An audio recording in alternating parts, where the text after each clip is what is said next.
Hello student, आज हम start करेंगे क्लास 10 एक्सरसाइज 3.1 का क्वेश्चन नंबर 1 का सेकंड पार्ट। ठीक है, सेकंड क्वेश्चन में हमारे पास दिया हुआ है 5 pencil and 7 pen together cost Rs 50 rupees. ठीक है, 5 पेंसिल एंड 7 पेन की जो कॉस्ट दी हुई है हमारे पास 50 रुपये दी हुई है। उसके बाद whereas 7 pencil and 5 pens together cost Rs 46। उसके बाद 7 पेंसिल एंड 5 पेन की जो कॉस्ट दी हुई है वो दी हुई है हमारे पास है 46। Find the cost of 1 pencil and that the 1 pen. हमने फाइंड आउट करनी है एक पेंसिल और एक पेन की कॉस्ट फाइंड आउट करनी है। तो सबसे पहले हमें पेंसिल और पेन की कॉस्ट को मानना पड़ेगा। ठीक है, तो सबसे पहले हम लिखेंगे लेट कॉस्ट ऑफ 1 पेंसिल। एक पेंसिल की कॉस्ट क्या मान लेंगे हम, x मान ली। ठीक है, उसके बाद लेट कॉस्ट ऑफ 1 पेन, एक पेन की कॉस्ट मान लेंगे हम, एक पेन की कॉस्ट हमने मान ली बाय। ठीक है, उसके बाद हम करेंगे according to first condition. According to first condition, according to first condition के आधार पर हमारे पास बोला हुआ है कि 5 पेंसिल मतलब एक पेंसिल की कॉस्ट कितनी है, x है। तो 5 पेंसिल की कॉस्ट कितनी हो जाएगी, 5x। 5x आ गया हमारे पास, प्लस एक पेन की कॉस्ट y है तो 7 पेन की कॉस्ट कितनी हो जाएगी, 7y हो जाएगी। इज इक्वल टू कितनी दी हुई है, टुगेदर कितनी दी हुई है, 50 रुपीज़। तो ये आ गई हमारे पास नंबर 1 आ गई। ठीक है, अब उसके बाद करेंगे हम अकॉर्डिंग टू सेकंड कंडीशन करेंगे।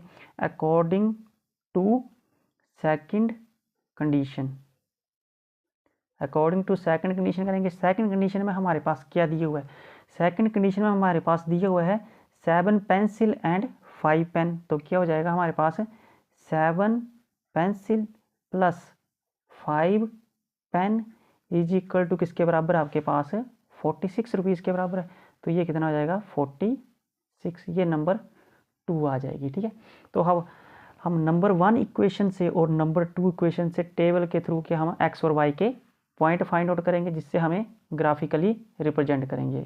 ठीक है, तो क्या आ जाएगी हमारे पास, पहली इक्वेशन क्या आई हुई है, 5x plus 7y is equal to 50। तो यहाँ पर हम एक टेबल बनाएंगे। टेबल में x और y के क्या निकालने, हमने पॉइंट निकालने। ठीक है, x और y के, जिसे हम ग्राफिकली रिप्रेजेंट करेंगे और पेन और पेंसिल के निकालेंगे कि एक पेन की कितनी कॉस्ट है और एक पेंसिल की कितनी कॉस्ट है।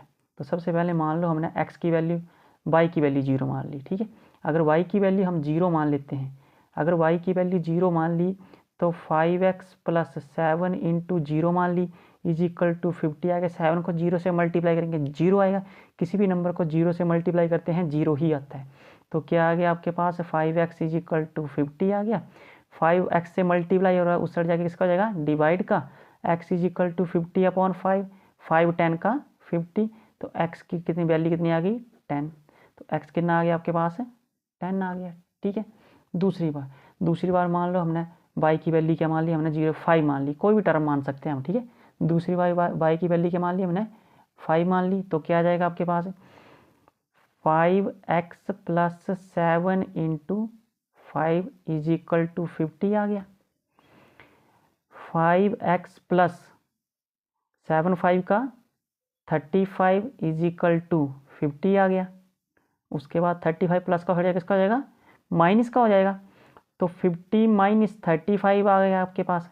तो 5x कितना आ गया, 50 में से 35 जाते हैं, कितने रहते हैं, 15 रहते हैं। उसके बाद 5 मल्टीप्लाई का उस साइड जाके किसका हो जाएगा, डिवाइड का हो जाएगा। तो x कितना आ गया हमारे पास, 15/5, 5 3 का 15। x की वैल्यू कितनी आ गई, 3 आ गई। ठीक है, फर्स्ट टेबल में हो गया। अब हम करेंगे दूसरी इक्वेशन से। ठीक है, अब दूसरी इक्वेशन क्या दी हुई है हमारे पास, 7x plus 5y is equal to 46। यहाँ पर हम टेबल बनाएंगे एक, x आ गया, y आ गया। ठीक है, x y आ गया। मान लो हमने यहाँ पर x की वैल्यू क्या मान ली, 3 मान ली। अगर x की वैल्यू 3 मान ली, x की वैल्यू मान लो, y की वैल्यू मान लो कोई भी, अगर y की मान लो, y की वैल्यू क्या मान ली हमने, 5 मान ली। अगर y की वैल्यू 5 मान ली तो पुट कर देंगे यहाँ पर 7x प्लस 5 इंटू 5 आ गया इज इक्वल टू 46 आ गया। 7x 5 का 25 इज इक्वल टू 46 आ गया। ठीक है, 7x is equal to 46 minus का 25 आ गया। 46 में से 25 को हमने प्लस का हर जगह किसका हो जाएगा, माइनस का हो जाएगा। क्या आ गया आपके पास 7x 6 में से 5 जाता है 1, 4 में से 2 गया 2, 21 हो गया। 7 मल्टीप्लाई का उस जाके डिवाइड का 7 3 का 21, तो x की वैल्यू कितनी आ गई 3 आ गई। अब दूसरी बार मान लो हमने y की वैल्यू क्या मान ली, कुछ भी मान लो -2 मान ली। ठीक है, क्या मान ली हमने -2 मान ली। तो अगर -2 मान ली तो 7x plus 5 into -2 is equal to 46 आ गया। उसके बाद 7x अपनी जगह रहा, 5 2 का 10, तो माइनस का 10 माइनस प्लस माइनस हो जाता है इज इक्वल टू 46 आ गया। 7x माइनस का 10 उस जगह किसका हो जाएगा, प्लस का हो जाएगा। तो 7x कितना आ गया 56 आ गया। 7 मल्टीप्लाई का किसका डिवाइड में चला जाएगा, 7 8 का 56 हो जाएगा। तो y की वैल्यू कितनी आ गई आपके पास 8 आ गई।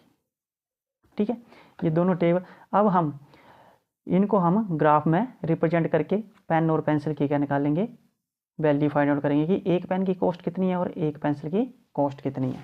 ठीक है, तो हमारे पास सबसे पहले इस तरह का ग्राफ हम टेबल बनाए हुए यहाँ पर ड्रॉ कर लेंगे।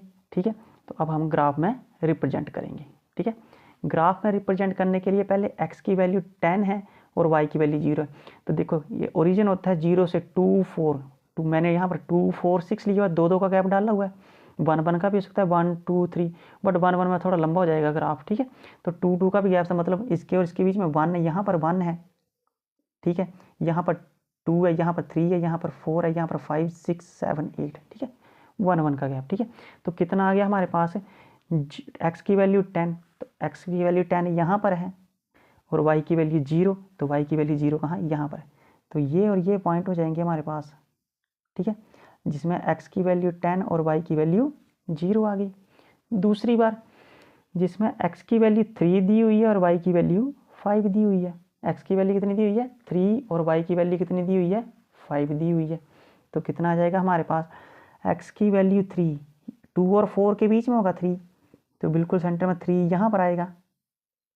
ठीक है, और y की वैल्यू कितनी है हमारे पास 5 है, तो y कितना आ जाएगा हमारे पास 5 आ जाएगा। तो 5 कहाँ पर है 4 और 6 के बीच में, यहाँ पर है 5। ठीक है, तो बिल्कुल इसके और इसके सामने हो जाएगा 5, तो यहाँ पर लिया जाएगा, ऐसे बनेगा ना ये। ठीक है, कितना आ गया 3,5। तो पहले इन दोनों पॉइंट को क्या कर देंगे, एक लाइन खींच देंगे इन दोनों पॉइंट के साथ।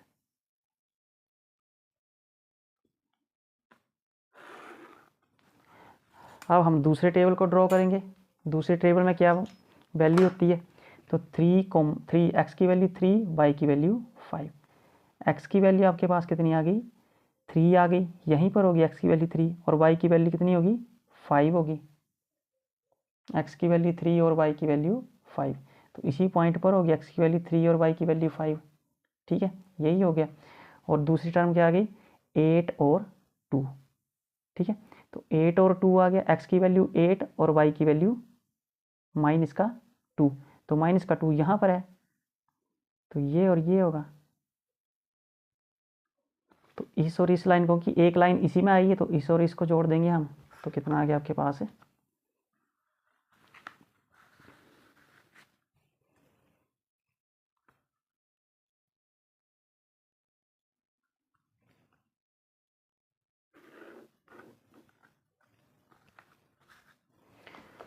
तो अब हम देखें कि ये दोनों लाइनें कौन से पॉइंट पर आपस में इंटरसेक्ट कर रही हैं। तो 3 और 5 पॉइंट पर आपस में इंटरसेक्ट कर रही हैं।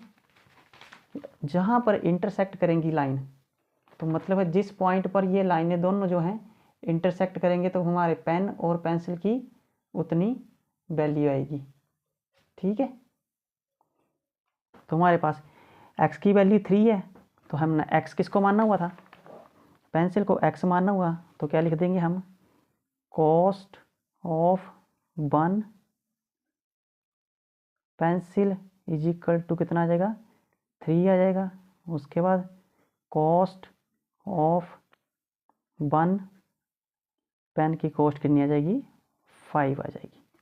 ठीक है, ये हमारा आ गया आंसर।